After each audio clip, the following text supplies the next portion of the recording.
مفتی مبشر احمد ربانی Islamic scholar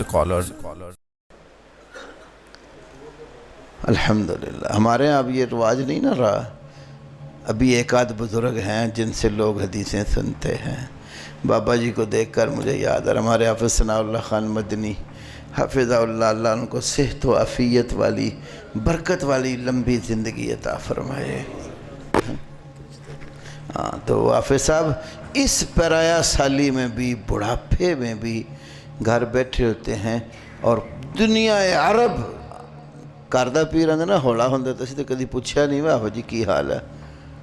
باہر سے دنیا نیٹ کے اوپر ان سے حدیثیں پڑھ رہی ہوتی. ایک دفعہ ان کے داماد حافظ عبدالرؤف صاحب میرے پاس آئے تو مجھے کہنے لگے کہ حافظ صاحب نے صحیح ابن حبان پڑھانی ہے تو ابن حبان کا جو اصل نسخہ ہے جو امام ابن حبان کی ترتیب کی طرح وہ آپ کے پاس ہے. میں نے کہا بالکل ہے. تو کہتے ہیں حافظ صاحب ادارہ مانگ لیں. میں کوئی مسئلہ نہیں، میں پہنچا دیتا ہوں. 8 جلدوں میں تھا، میں نے حافظ صاحب کو دیا جا کر. تو فرمانے لگے بس میں جلدی واپس کر دوں گا، میں نے پڑھانا ہے. تو میں نے کہا جو اصل جس ترتیب سے امام ابن حبان نے لکھا تھا اس ترتیب پر پڑھاؤں، کیونکہ بعد میں ابن بلبان نے اس کی ترتیب بدلی ہے، فقہ ابواب پر کی ہے. تو اس طرح کے لوگ آج بھی ہیں لیکن بہت کم ہیں اور ہمیں ان کی قدر نہیں ہے.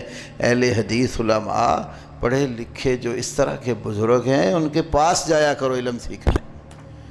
وہ کویت سے، سعودی عرب سے، مغرب سے، تیونس سے، الجزائر سے، مصر سے، پتہ نہیں دنیا کے کس کس خطے سے لوگ نیٹ کے ذریعے ان سے حدیث پڑھ رہے ہیں اور سند لے رہے ہیں، اور ہم یہاں پاس رہ کر بھی وہ چراغ تلے اندھیرا ہی ہیں.